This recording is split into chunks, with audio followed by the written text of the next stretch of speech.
د سوات یونیورسټۍ د سوات پوهنتون کې کلتوري میله وشوه چې پکې د پوهنتون د ټولو څانګو جینکو او هلکانو زده کوونکو ګډون وکړو.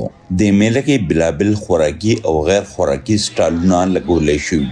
د میلې په هکله د یونیورسټۍ پبلک ریلیشن افیسر یا پی آر او رفیع الله ډیو ته وایي نن د سټوډنټانو دپاره یو فن فیر میله چې وه، یو کلچرل شو چې وه، هغه منعقد شوی وه او موږ ډېر خوشحاله په دې باندې یو چې د سټوډنټانو میکسیمم تعداد چې دی هغه نن راغلی دی او د دې نه یې مزه اخیستې ده او انشاءالله دا سلسله چې ده دا به جاري او زموږ خواهش دا دی چې د سوات چې کوم د امن نوم دی دا موږ ټولې دنیا ته ورسوو.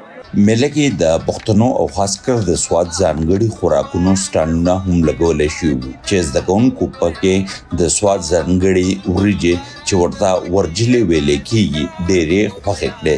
میله کې د جوار ډوډۍ، شملو، خوږو ککوړو په سټالونو کې زیاته ګڼه ګوڼه په نظر راتله. د پوهنتون زده کوونکی وصال خان د خپل کلتوري سټال په هکله وایي کوم پښتون چې کلچرل فوډ دی په هغې باندې موږ یو سټال لګولی دی. کوشش کړی دی چې دلته کې موږ هغه څه پیش کړو کوم چې د پښتنو خپل کلتور او د دیزي د ځایي چې کوم د سوات خلکو زیاتر خوړلي دي هغه شیزونه هم پیش کولو کوشش کړی دی. په میله کې نور خوراکي سټالونه هم لګولی شوي وو او د بریانۍ سټال لګونکي زده کوونکي ګلالۍ د خپل سټال په هکله وایي دلته چې دی موږ بریاني سټال لګولی دی، فن فیر دی او چارباغ یونیورسټۍ کې دلته موږ چې رالو نو ډېر ښکلی ماحول دی او ډېر خوشحالي او زموږ د بریاني ښه پوره خرڅه شوه.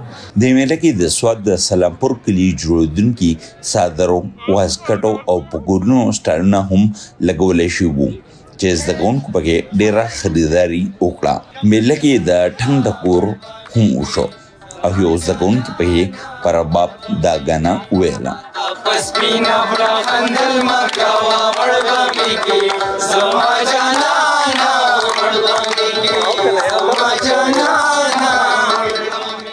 د سوات پوهنتون زده کوونکي وایي چې د نصابي هلو ځلو سره غیر نصابي هلې ځلې هم ډېرې ضروري دي او نن هغوی د دې کلتوري میلې نه ډېر خوندونه واخیستل.